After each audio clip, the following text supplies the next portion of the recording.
a tall one that looks like it needs to be cleaned. Ooh, it's so pretty.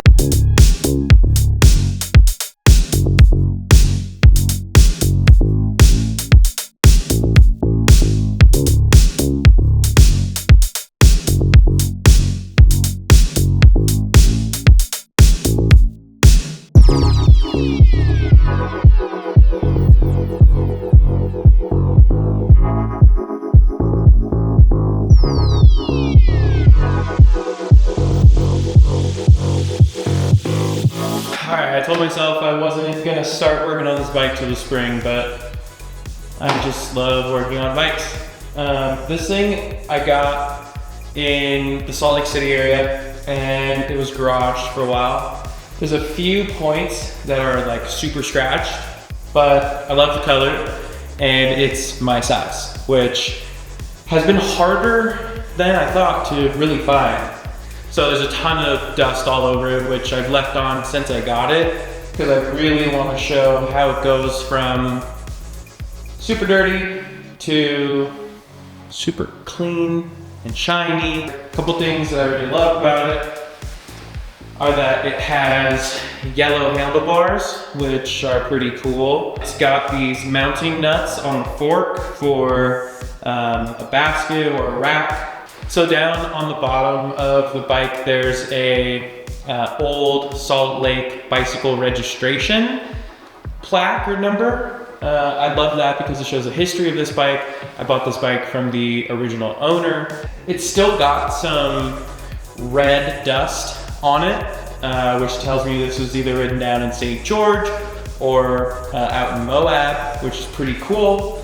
And this bike is going to be my first bike that I upgrade with micro shift components. So I gotta get a new rear wheel.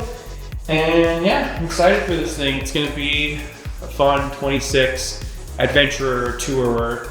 I finally have a yellow bike. So excited. So then I'm gonna tear it down, do a full deep clean, and then probably sometime here the next month and a half, we'll build it back up and be awesome.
All right, so today is cleaning day. As you can see, or as you saw, this frame is incredibly dirty. It's probably got 20 years of garage dust on it.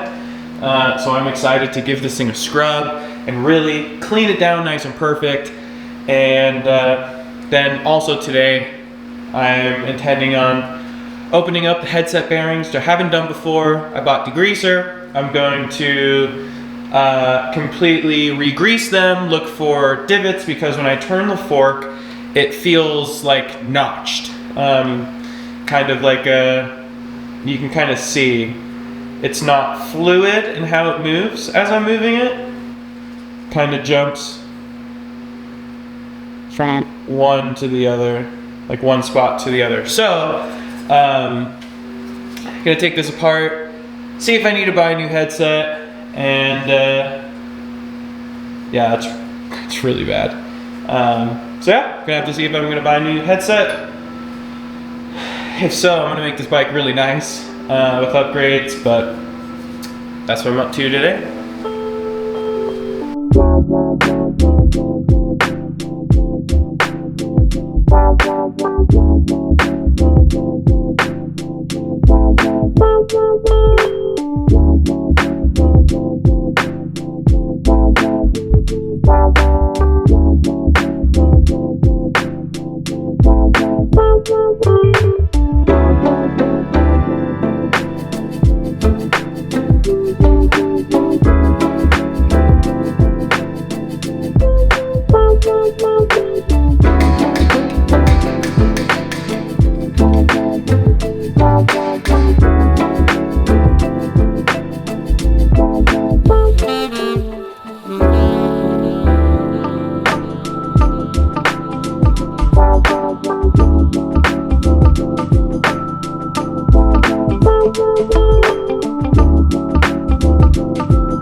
This is pretty exciting because I haven't taken off the fork of one of these old bikes before, and this is gonna be my first time refurbishing bearings.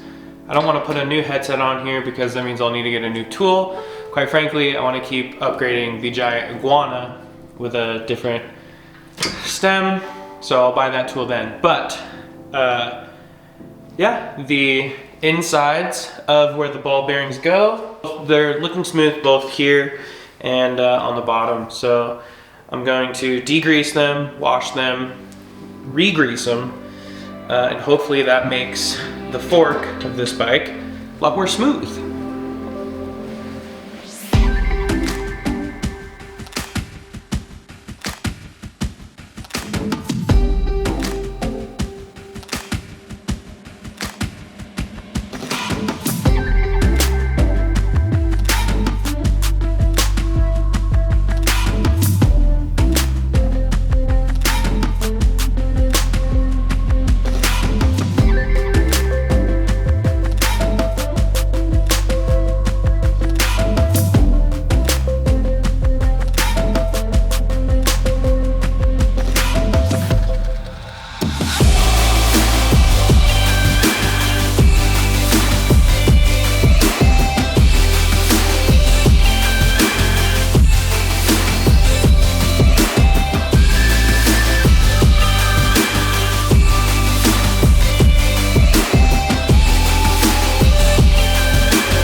So I just refurbished my first headset with unsealed ball bearings, and I gotta say, from where it was before to now, I'm very proud.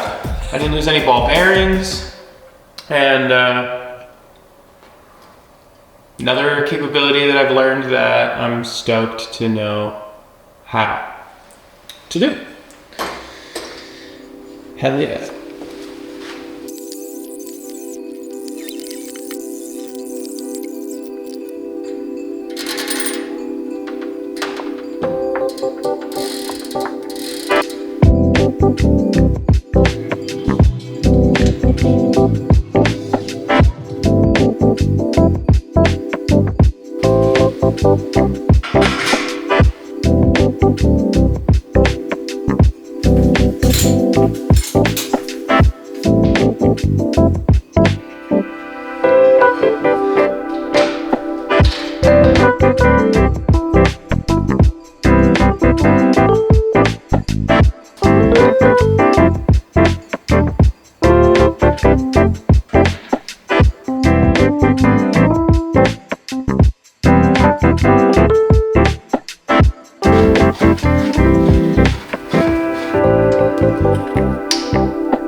Okay, so I did a lot today on this bike. To go over some of those things, I cleaned it.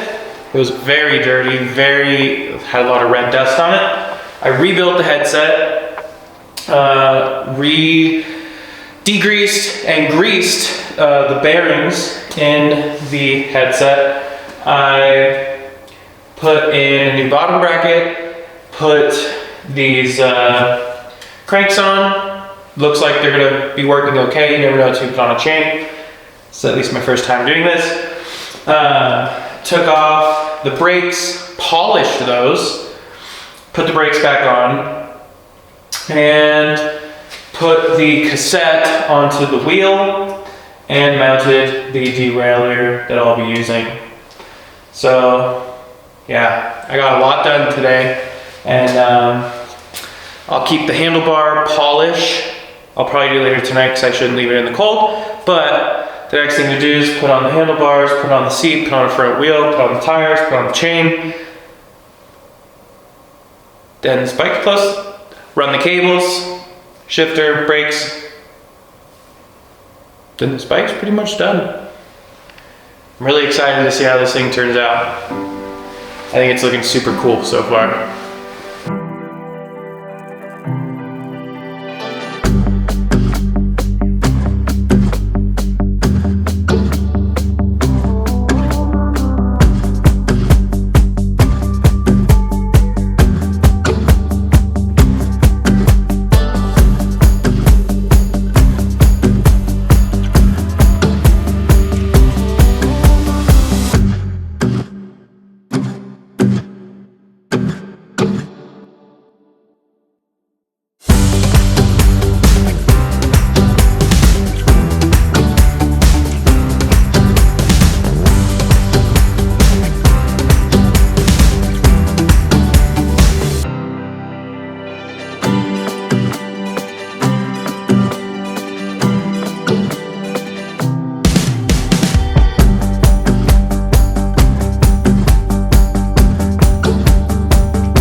My freaking crank came off.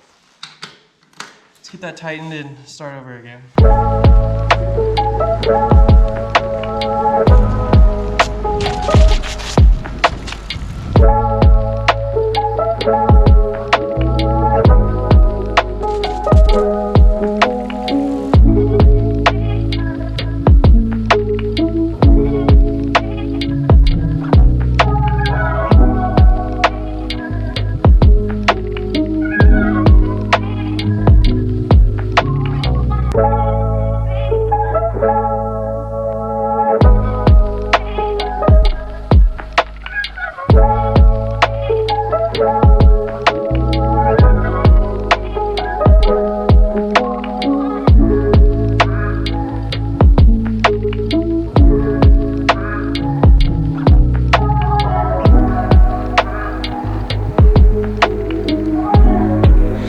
Okay, so here we have 1989 Diamondback Ascent, and this is how I built it all out. You can start here first. You can see I put a Micro Shift Advent X drivetrain on here. That's got a 46 to 11 tooth on the back, and up front I believe I have a 32. I have been loving this drivetrain so far. Other upgrades I did to it was this Old Man Mountain rack. This rack is mounted to the fender bolts. I've got the fenders up on the the bolts halfway up the fork, so I'm glad there's two. But the Old Man Mountain is mounted there. You can see it doesn't always have to be mounted to an axle. It can be mounted to any bosses.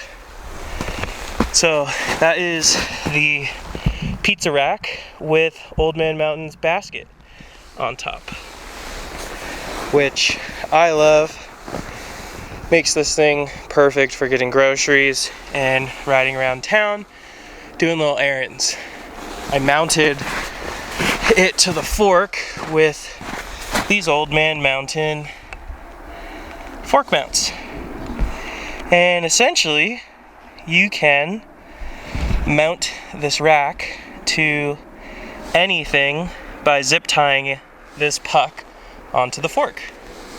So that's pretty cool. And under here you can also see that the rack is bolted on, or rather the basket is bolted onto the rack. I guess up here, this is the Advent X shifter. Put on some black grips that were sitting in my parts bin. I really took some time and shined, or rather polished, this stem, and it's super shiny, looks excellent. And the other thing that I did was I put on these fenders. Fenders are new to me. I haven't really lived in a winter climate, and so I'm experimenting with fenders with this bike. I don't want to be riding my super nice bike out during the winter, so I got these. What are they? They're Velo orange fenders. So I'm pretty stoked with how this bike turned out. It's pretty sick. Kept the original seat. It's really comfortable. I really want to take this thing touring a little bit. So let's go back to the shop and wrap up my final thoughts. So that was my Diamondback Ascent restoration and modification video. One of the things I love about these old, fully rigid mountain bikes from the late 80s to the early 90s is that they have the same or very similar geometry as modern day gravel bikes. So when you get one and you put a modern drivetrain on it, like the Microshift Advent X, you're essentially making a bike that was 30 years old, brand new, or 40 years old, brand new. And you're gonna make it last another 30 to 40 years. I fully serviced the headset bearings, I put in a new bottom bracket, and I just love taking these old bikes and making them new again. It gets me off the computer, gets me to work with my hands, and I really see these sort of bikes as a functional work of art. And yeah, I have so much fun doing this, and I'm really excited that I have this space to be recording these videos and to bring you along. If you're new here, my name is Trent. I started this channel doing drones, but I've quickly shifted to bikes. Building bikes is somewhat like building drones. Sort of use this component and see what it changes in the ride feel, and you like to test different things, and it gives me a lot of the same satisfaction. Stick around and press subscribe if you want to see more bike content. There might be some drone content put in there too. I know I've been making mostly bikes, but I also still love drones and analyzing the drone industry. If you've been here for a while, thanks for watching this video. Give it a thumbs up, and you know the drill. Never stop chasing your curiosity. I've always chased my curiosity, and it has done me well. Thanks for watching this video. Stick around for the next one.